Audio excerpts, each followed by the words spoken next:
अब देखो कि मैग्नेटिज्म का एक बहुत इंपॉर्टेंट पार्ट हम लोग समझना चाह रहे हैं, मैग्नेटिक मटेरियल। तो मैग्नेटिक मटेरियल को अंडरस्टैंड करने के लिए हमें पहले कुछ उसके बेसिक पैरामीटर को समझना पड़ेगा। मैग्नेटिक मटेरियल मतलब मटेरियल को हम लोग मैग्नेटिक प्रॉपर्टी के बेसिस पे 3 पार्ट में डिवाइड करते हैं, डायमैग्नेटिक, पैरामैग्नेटिक, फेरोमैग्नेटिक। तो वो जो मैग्नेटिक मटेरियल्स है क्यों उसको 3 पार्ट में डिवाइड किए गए हैं, किस किस पैरामीटर के बेसिस पे डिवाइड किए गए हैं, तो उन बातों को समझने के लिए पहले हम लोग कुछ बेसिक पैरामीटर को समझते हैं मैग्नेटिज्म में। तो इसलिए मैंने यहाँ पे लिखा हूँ पैरामीटर्स ऑफ मैग्नेटिज्म। तो सोलेनॉइड का केस ध्यान है, तो यहाँ पे एक सोलेनॉइड लिया और अभी ये इसके अंदर कुछ मटेरियल नहीं है, तो यहाँ पे क्या हो गया, अभी ये फ्री स्पेस है। तो जब किसी सोलेनॉइड में हम लोग करंट पास करेंगे तो ऑब्वियसली यहाँ पे कुछ मैग्नेटिक फील्ड बनेगा। तो ये जो सोलेनॉइड के अंदर मैग्नेटिक फील्ड बने, चूंकि यहां पे फ्री स्पेस है, तो अभी जो मैग्नेटिक फील्ड बना है इस मैग्नेटिक फील्ड को मैं रिप्रेजेंट कर देता हूं B∪0 से। तो यहां पे डायग्राम है, साथ के साथ मैं टर्म को राइट साइड में लिखता जा रहा हूं। यहां पे देखो, तो यहां पे एक हेडिंग डाला है मैग्नेटिक फील्ड, ठीक है, पता ही है मैग्नेटिक फील्ड B रिप्रेजेंट करते आ रहे हैं शुरू से। तो मैग्नेटिक फील्ड को ही बोला जा सकता है मैग्नेटिक फ्लक्स डेंसिटी। रीजन हम लोगों ने मैग्नेटिक फ्लक्स के बारे में भी समझा है, तो मैग्नेटिक फ्लक्स को फाई से रिप्रेजेंट करते हैं और मैग्नेटिक फील्ड को बी से रिप्रेजेंट करते हैं। और मैग्नेटिक फ्लक्स और फील्ड का क्या रिलेशन था, तो magnetic flux phi is equal to integration B dot D A. एक छोटा सा एरिया कट किए थे और एक छोटे से एरिया में अगर वहां मैग्नेटिक फील्ड बी था तो उस स्मॉल से एरिया में फ्लक्स क्या बोला जाएगा, बी डॉट डी ए, और इंटीग्रेट किया जाएगा तो पर्टिकुलर एरिया के लिए फ्लक्स बताया जा सकता है। तो इसलिए मैग्नेटिक फ्लक्स क्या है, integration B dot D A, जैसे इलेक्ट्रिक फ्लक्स होते हैं। तो magnetic flux is equal to integration B dot D A. तो इसका मतलब तुम मैग्नेटिक फील्ड को फ्लक्स पर यूनिट एरिया भी तो बोल सकते हो ना। अगर हम एरिया को इस साइड में लाके सोचें तो यहाँ एरिया मल्टीप्लाइड है, तो इधर आके एरिया क्या हो जाएगा, डिवीजन के सेंस में होगा। तो इसका मतलब मैग्नेटिक फील्ड जो है वो फ्लक्स पर यूनिट एरिया है, इसलिए मैग्नेटिक फील्ड को मैग्नेटिक फ्लक्स डेंसिटी भी बोला जाता है। तो मैग्नेटिक फील्ड या मैग्नेटिक फ्लक्स डेंसिटी। तो मैग्नेटिक फील्ड का जो एसआई यूनिट है वो टेस्ला बोला जाता है और मैग्नेटिक फील्ड का सीजीएस यूनिट गॉस बोला जाता है। तो 1 टेस्ला और गॉस में क्या रिलेशन हो जाएगा, 1 टेस्ला इज 10⁴ गॉस। तो ये तो एसआई और सीजीएस यूनिट हो गए मैग्नेटिक फील्ड के। उसी तरीके से जो मैग्नेटिक फ्लक्स है उसका भी एसआई यूनिट होता है वेबर और इसका सीजीएस यूनिट होता है मैक्सवेल। तो यहां पे वेबर और मैक्सवेल में क्या रिलेशन होता है, तो 1 वेबर इज 10⁸ मैक्सवेल। ठीक है, चाहो तो तुम रिलेट करके देख भी सकते हो कि जैसे कि मैग्नेटिक फ्लक्स जो हो गया वो मैग्नेटिक फील्ड इनटू एरिया के सेंस में हो रहा है। तो एरिया को अगर सीजीएस में कन्वर्ट करेंगे तो 10⁴ हो जाएगा, क्योंकि मीटर को सेंटीमीटर करेंगे तो 100 और मीटर स्क्वायर, एरिया में मीटर स्क्वायर यानी सेंटीमीटर का स्क्वायर, तो 10⁴ ये हो गया। और 1 टेस्ला 10⁴ गॉस है, तो 10⁴ प्लस 10⁴ दोनों का जो है मिला के नेट क्या हो जाएगा, 10⁸ मैक्सवेल। इसलिए 1 वेबर किसके बराबर, 10⁸ मैक्सवेल, और 1 टेस्ला किसके बराबर, 10⁴ गॉस। यूनिट याद हो गए, मैग्नेटिक फील्ड या मैग्नेटिक फ्लक्स डेंसिटी यूनिट हो गया SI Tesla, CGS unit Gauss, और जो फ्लक्स हो गया मैग्नेटिक फ्लक्स उसके एसआई यूनिट वेबर और सीजीएस यूनिट मैक्सवेल। तो चूंकि इस वाले रिलेशन से देखो तो फ्लक्स और टेस्ला में भी रिलेशन आ सकता है। तो मैग्नेटिक फ्लक्स पर यूनिट एरिया यानी मैग्नेटिक फ्लक्स डेंसिटी, तो फ्लक्स का यूनिट वेबर और पर यूनिट डेंसिटी का मतलब यहां पर यूनिट एरिया से है, तो इसलिए वेबर पर मीटर स्क्वायर क्या हो जाएगा, टेस्ला। तो एक रिजल्ट मैंने यहां पे भी लिखा है, 1 tesla is 1 weber per metre square. तो 1 tesla 1 weber per metre square, 1 weber 10⁸ Maxwell, ये सब रिजल्ट को थोड़ा याद रखना, और 1 टेस्ला 10⁴ गॉस। क्लियर है, तो 2 टर्म क्लियर हो गए। मैग्नेटिक फील्ड या मैग्नेटिक फ्लक्स डेंसिटी, उसका रिप्रेजेंटेशन बी होता है, लेकिन उसी में थोड़ा रिप्रेजेंटेशन मैंने सफिक्स लगा दिया है कि अगर फ्री स्पेस की बात करेंगे तो इसको B0 लिख दिया हूं, और इन मीडियम की बात करेंगे तो बी, यानी रिप्रेजेंटेशन बी है, लेकिन फ्री स्पेस और मीडियम को जस्ट यहां थोड़ा अंडरस्टैंड करने के पर्पज से हमने B∪0 लिख दिया। तो मैग्नेटिक फ्लक्स डेंसिटी या मैग्नेटिक फील्ड फ्री स्पेस का हो गया, और अगर मीडियम आ गए तो बी हो गए। क्लियर है। तो अब यहां पे देखो कि एक बार हमने क्या किया कि कॉइल में करंट पास किया, लेकिन यहां फ्री स्पेस है, और एक बार कॉइल में करंट पास किया लेकिन यहां पे कोर यानी कुछ मीडियम है।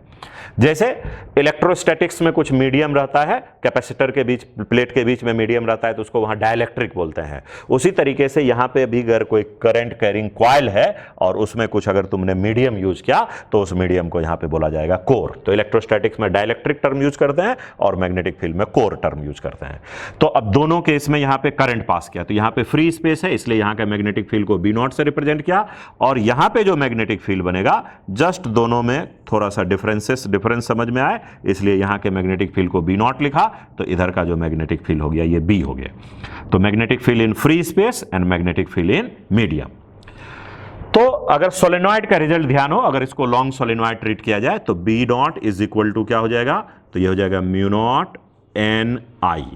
n का मतलब ध्यान है ना, स्मॉल n का मतलब number of turns per unit length. मतलब अगर इसको लिखना हो कि अगर n टर्न l लेंथ में है तो n बाय l इंटू आई। तो small n is number of turns per unit length, और यहां पे हम लोगों ने बोला कैपिटल N का मतलब number of turns n in length l। तो अगर ये लेंथ को, अगर कोई भी पार्ट का लेंथ को अगर l कंसीडर किया जाए तो l लेंथ में नंबर ऑफ टर्न्स n है। n is number of turns in length small l। ठीक है, ये सब पार्ट बॉयड-सेवर्ट्स लॉ और ये एम्पियर्स लॉ डिस्कस किए थे तो उस टाइम का रिजल्ट है। तो मैग्नेटिक फील्ड फ्री स्पेस में हो गए म्यू0 स्मॉल Ni, स्मॉल n का मतलब number of turns per unit length, यानी l लेंथ में n टर्न्स है तो n बाई l। यहां पे बताओ मैग्नेटिक फील्ड क्या हो जाएगा। तो जब मीडियम आ गया तो मैग्नेटिक फील्ड B में अब क्या लिखेंगे, तो जैसे इलेक्ट्रोस्टैटिक्स में ध्यान हो, फ्री स्पेस में एप्सिलॉन नॉट, फ्री स्पेस में क्या कर लिखते थे, एप्सिलॉन नॉट। तो मीडियम आ जाता था तो एप्सिलॉन लिखते थे, और ये किसके बराबर, एप्सिलॉन नॉट एप्सिलॉन आर। तो ये कहलाता था परमिटिविटी ऑफ फ्री स्पेस, और ये कहलाता था परमिटिविटी ऑफ मीडियम, और एप्सिलॉन आर को बोलते थे रिलेटिव परमिटिविटी ऑफ मीडियम। तो यहां पे म्यू0, तो ये म्यू0 क्या है, परमिबिलिटी ऑफ फ्री स्पेस। तो अब मीडियम आ गया तो म्यू0 के जगह पे म्यू आ जाएगा, परमिबिलिटी ऑफ मीडियम। तो ये हो जाएगा म्यू एन आई। इसका मतलब इस म्यू को भी लिख सकते हैं म्यू0 म्यू आर एन आई। तो ये मीडियम में और ये फ्री स्पेस में। तो अब यहां पे म्यू तो हो गया परमेबिलिटी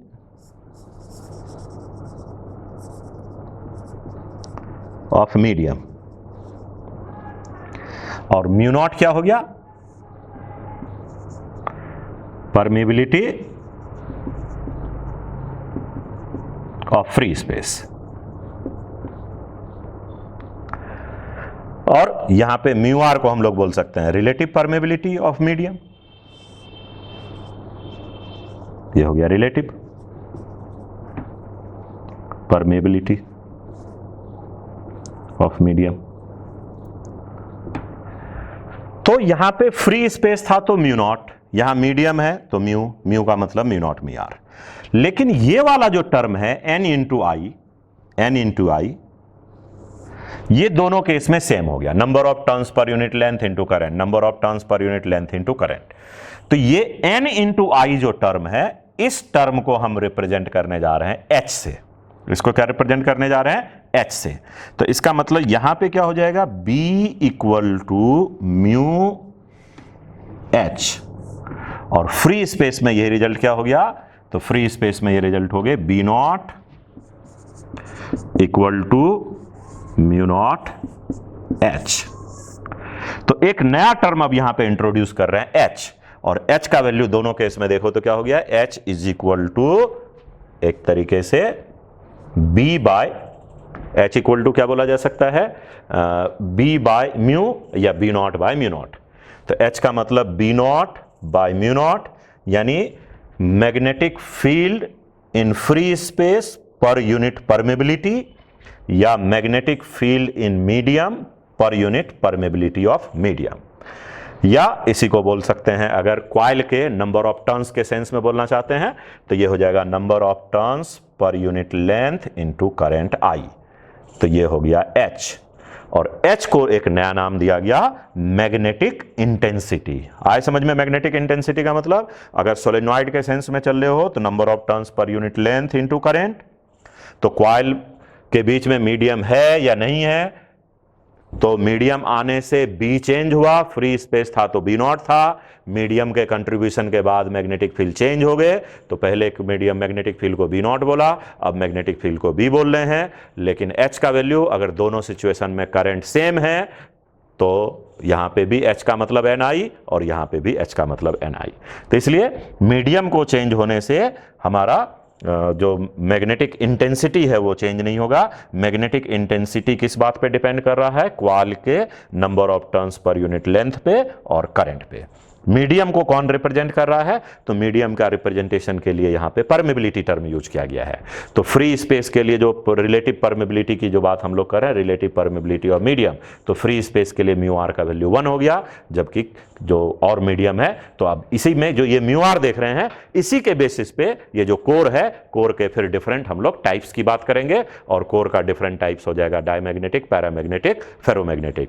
तो इस सब के लिए हमें यहां पे परमेबिलिटी टर्म को अंडरस्टैंड करना पड़ेगा। तो अब आगे मैं इस चीज को और डिटेल में आगे बढ़ाऊंगा, लेकिन ध्यान रहे कि हमारा 3 टर्म देखो यहां पे क्लियर हो गया। मैग्नेटिक फ्लक्स, मैग्नेटिक फील्ड या मैग्नेटिक फ्लक्स डेंसिटी को ही मैग्नेटिक फील्ड बोलते हैं। मैग्नेटिक फील्ड को बी से रिप्रेजेंट किया जाएगा, मैग्नेटिक फ्लक्स को फाई से रिप्रेजेंट किया गया, और एक टर्म डिफाइन कर रहे हैं मैग्नेटिक इंटेंसिटी, जिसको H से रिप्रेजेंट किया गया। और B और H का रिलेशन क्या हो जाएगा? तो एक तरीके से बोल सकते हो B not equal to mu not H, लेकिन मीडियम हो तो B equal to mu H, यानी H का मतलब number of turns per unit length into current. और यहीं से तुम अब इसके यूनिट बता सकते हो। तो स्मॉल n क्या है? Basically number of turns per unit length है ना, तो capital N by L into I। तो करंट का unit ampere, number of turns का तो कोई यूनिट होगा नहीं, लेकिन डिनोमिनेटर में लेंथ यानी मीटर, इसलिए एम्पियर पर मीटर, इसलिए ऐसा यूनिट मैग्नेटिक इंटेंसिटी का क्या हो गया। तो फ्री स्पेस में अगर किसी क्वाइल में हम लोगों ने करंट पास किया तो मैग्नेटिक फील्ड को हम लोगों ने रिप्रेजेंट किया बी नॉट से, और जब मटेरियल डाल दिए तो हम लोगों ने मैग्नेटिक फील्ड को रिप्रेजेंट किया बी से। तो अब उसी चीज़ को थोड़ा और एनालिसिस करते हैं कि आखिर ये मीडियम यानी कोर के आने से मैग्नेटिक फील्ड कैसे चेंज किया, आखिर ये कोर का क्या कंट्रीब्यूशन है। तो फ्री स्पेस के मैग्नेटिक फील्ड को तो म्यू नॉट एन आई को हम लोगों ने H रिप्रेजेंट किया। H हम लोगों ने किसको बोला? तो मैग्नेटिक इंटेंसिटी को रिप्रेजेंट किया H। तो क्लियर है ना, H का मतलब मैग्नेटिक इंटेंसिटी और B का मतलब मैग्नेटिक फील्ड या मैग्नेटिक फ्लक्स डेंसिटी। तो मीडियम आने का मतलब जैसे इलेक्ट्रोस्टैटिक्स में चेंजेज होते हैं, तो म्यू नॉट के जगह पे, जैसे उधर एप्सिलॉन नॉट के जगह एप्सिलॉन यानी एप्सिलॉन नॉट एप्सिलॉन आर, तो उसी तरीके से म्यू नॉट के जगह म्यू, म्यू के जगह पे mu not mu R, H को हम लोग एन आई रिप्रेजेंट किए। इसका मतलब मैग्नेटिक फील्ड जो हो गया यहाँ पे फ्री स्पेस का म्यू आर टाइम्स आ गया। तो अब म्यू आर टाइम्स होने का मतलब अब ये म्यू आर पे हमें देखना पड़ेगा कि ये म्यू आर क्या कर रहा है, मैग्नेटिक फील्ड को इंक्रीज किया, डिक्रीज किया, मतलब it is greater than 1, it is less than 1, और उसी के बेसिस फिर मैग्नेटिक मटेरियल जो है, कोर जो है, उसके टाइप को बताएंगे। तो इस बात को अंडरस्टैंड करने के लिए तो यहाँ पे तो सिंपली ये हो गया कि मैग्नेटिक फील्ड यहाँ का म्यू आर टाइम्स हो गया। अगर यहाँ के मैग्नेटिक फील्ड को देखें तो म्यू आर टाइम्स हो गए। तो अब म्यू आर पे डिपेंड करेगा वो ग्रेटर देन 1 है कि लेस देन 1 है। अगर ग्रेटर देन 1 है तो इंक्रीज हुआ, लेस देन 1 है तो डिक्रीज होगा।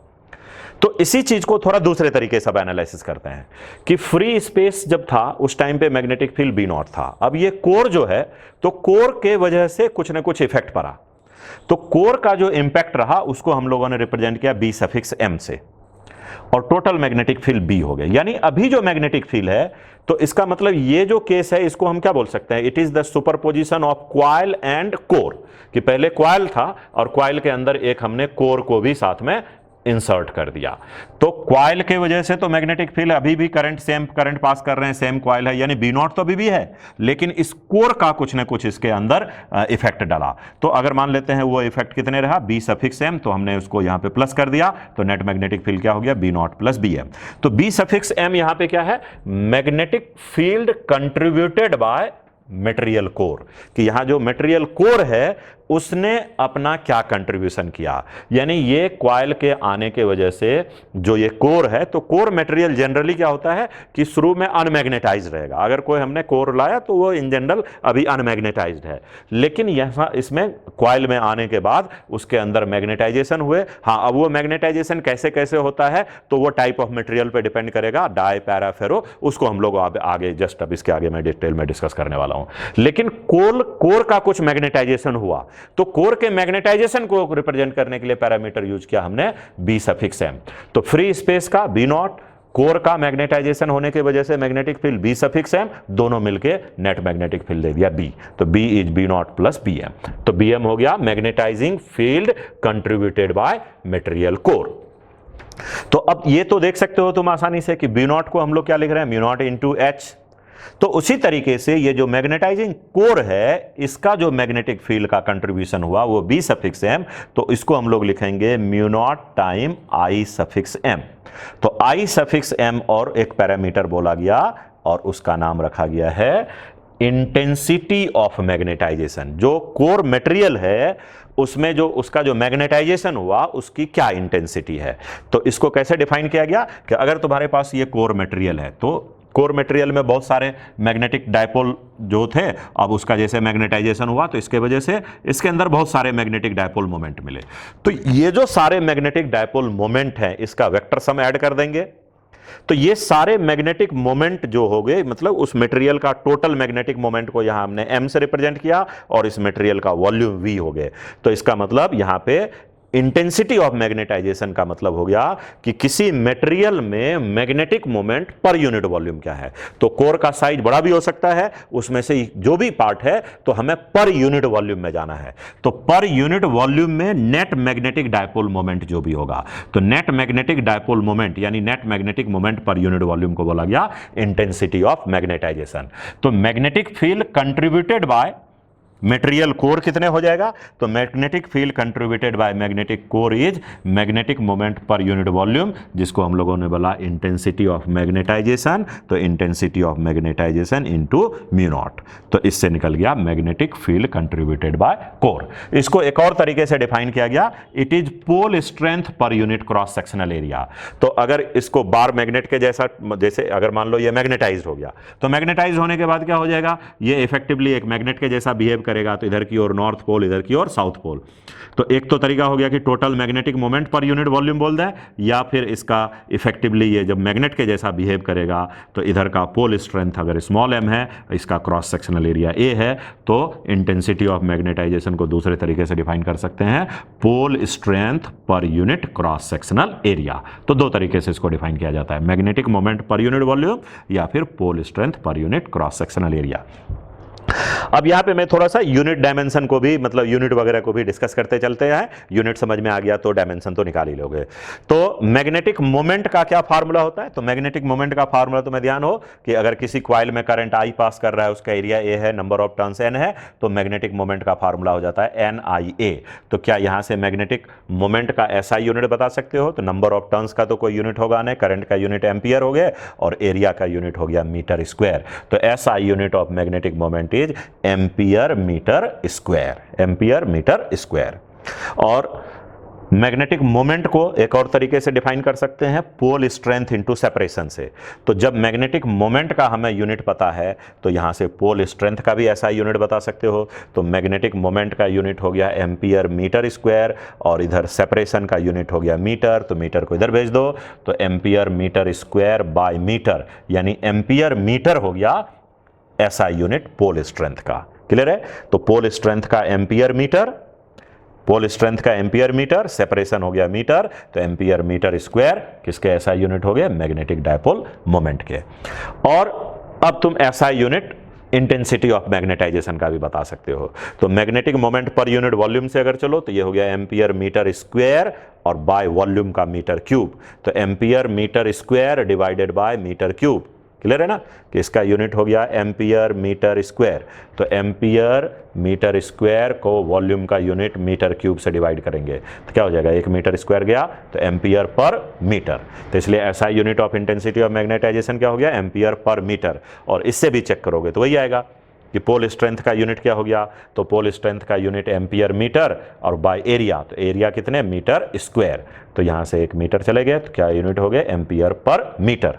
और ध्यान दो, तो जो मैग्नेटिक इंटेंसिटी H है उसका भी यूनिट सेम आया था।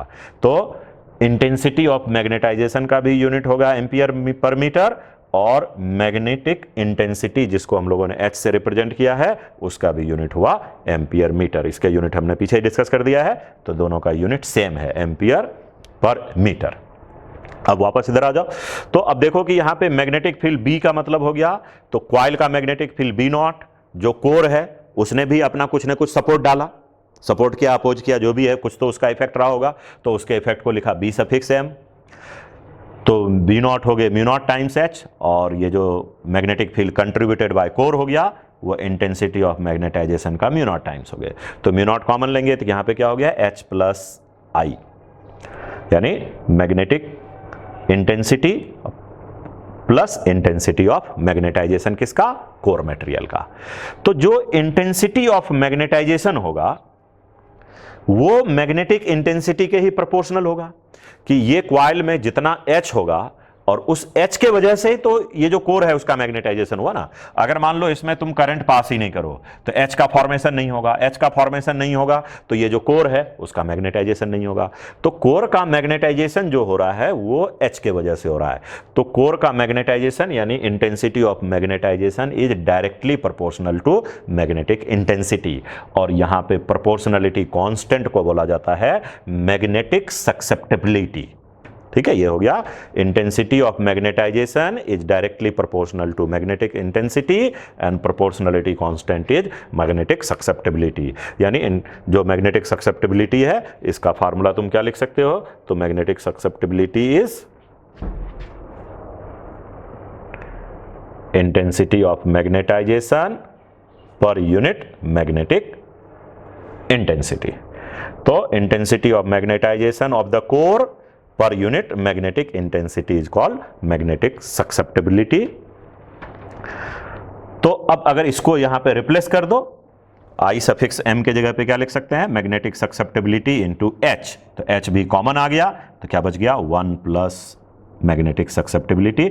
जनरली इस टर्म को जीटा बोलते हैं, तो ये हो गया mu naught 1 plus zeta H। तो क्या 1 प्लस जीटा को म्यू आर बोल सकते हैं, क्योंकि इधर से देखो तो मैग्नेटिक फील्ड को हम लोग क्या बोल रहे हैं, mu not mu R N I, तो mu not mu R H, तो mu not mu R H, और इधर से क्या रिजल्ट पहुंच गया है, B equal to mu naught 1 plus magnetic susceptibility into H. तो इसका मतलब म्यू आर का वैल्यू हो गया 1 प्लस मैग्नेटिक सक्सेप्टिबिलिटी। इसका मतलब मैग्नेटिक सक्सेप्टिबिलिटी का जो टर्म है वो बता रहा है कि बेसिकली कोर का क्या कंट्रीब्यूशन है, और ये जो फैक्टर 1 है वो कंट्रीब्यूशन है फ्री स्पेस का। मतलब ये जो 1 बना वो किसके वजह से, बी नॉट के वजह से, तो बी नॉट के जगह पे म्यू नॉट एच, और कोर का पार्ट कौन सा है, B suffix M, B suffix M के जगह पे कौन सा आ गया, mu not I suffix M हो गया, आई सफिक्स एम के पास पे फिर क्या हो गया, magnetic susceptibility into H, H common ले लिए तो यहां पे हो रहा है 1 plus magnetic susceptibility is mu R. तो इसका मतलब म्यू आर के अंदर दो पार्ट है, एक पार्ट 1 हो गया और एक पार्ट मैग्नेटिक सक्सेप्टिबिलिटी हो गए। तो वो जो 1 हो गया, तो जब करंट पास करने में फ्री स्पेस वाला पार्ट है तो फ्री स्पेस के वजह से जो मैग्नेटिक फील्ड बना वो 1 हो गया, और यहां पे जो कोर मटेरियल है उसका जो इफेक्ट रहा उसको बोलेंगे मैग्नेटिक सक्सेप्टिबिलिटी जीटा। तो अब इसी में क्या होगा कि अब ये जो कोर मटेरियल है अगर ये पॉजिटिव कंट्रीब्यूशन करता है तो इसका मतलब मैग्नेटिक सक्सेप्टिबिलिटी का वैल्यू प्लस में होगा, और अगर ये मैग्नेटाइज्ड हुआ लेकिन ये मैग्नेटाइजेशन वाला जो कोर का मैग्नेटाइजेशन है ये ओरिजिनली जो ये मैग्नेटिक फील्ड बी नॉट है फ्री स्पेस में, तो ये इसको सपोर्ट भी कर सकता है, ये इसको अपोज कर सकता है। अगर ये इसको सपोर्ट किया तो इसका मतलब यहां पे इफेक्टिवली ये प्लस बना, और अगर ये इसको अपोज किया तो इसका मतलब मैग्नेटिक सक्सेप्टिबिलिटी का वैल्यू यहां माइनस में होगा, और मैग्नेटिक सक्सेप्टिबिलिटी ही माइनस होने का मतलब जो वो मटेरियल है वो कहलाएगा डायमैग्नेटिक, और जब ये पॉजिटिव कंट्रीब्यूशन करेगा तो फिर मटेरियल के दो कैटेगरी बनेंगे, एक होगा पैरामैग्नेटिक और एक होगा फेरोमैग्नेटिक। तो जब ये स्मॉल कंट्रीब्यूशन पॉजिटिव कंट्रीब्यूशन करेगा तो उसको पैरामैग्नेटिक बोलेंगे, और पॉजिटिव में जब ये बहुत लार्ज कंट्रीब्यूशन करता है कोर तो उसको बोला जाता है फेरोमैग्नेटिक। तो फेरोमैग्नेटिक मटेरियल आने का मतलब समझ लो कि ये जो तुम्हारा बी सफिक्स एम है ये बी नॉट से बहुत ही लार्ज हो जाता है, मतलब करंट के वजह से जो मैग्नेटिक फील्ड मिला और ये करंट के वजह से ही भी फिर कोर का क्या हुआ, मैग्नेटाइजेशन हुआ। लेकिन मैग्नेटाइजेशन का जो इफेक्ट है वो बहुत लार्जर इफेक्ट हो जाए किस केस में, तो वैसे केस में मटेरियल को बोला जाता है फेरोमैग्नेटिक, और इस तरह के बिहेवियर को बोलेंगे फेरोमैग्नेटिक बिहेवियर। और पॉजिटिव कंट्रीब्यूशन तो किया लेकिन स्मॉल कंट्रीब्यूशन किया, तो वैसे केस में मटेरियल को बोलेंगे फिर पैरामैग्नेटिक। और अगर ये निगेटिव और स्मॉल कंट्रीब्यूशन करेगा तो वैसे केस में बोलेंगे इसको डायमैग्नेटिक। यानी डायमैग्नेटिक अगर यहां पे कोर में यूज करोगे तो मैग्नेटिक फील्ड इनफैक्ट B0 से भी कम हो जाएगा, और पैरामैग्नेटिक यूज करेंगे तो मैग्नेटिक फील्ड B0 से थोड़ा ज्यादा आ जाएगा। लेकिन अगर फेरोमैग्नेटिक मटेरियल को यूज करेंगे तो मैग्नेटिक फील्ड काफी स्ट्रॉन्गर हो जाएगा। तो अगर अपने को काफी स्ट्रॉन्ग मैग्नेटिक फील्ड चाहिए तो हमें किसका हेल्प लेना चाहिए, कोर का। इसलिए जो भी इलेक्ट्रिकल डिवाइसेस वगैरह रहते हैं उसमें कोर जो यूज किया जाता है वो फेरोमैग्नेटिक सब्सटेंस को यूज किया जाता है। तो आगे अब हम लोग और डिटेल में देखने वाले हैं टाइप ऑफ मटेरियल्स को।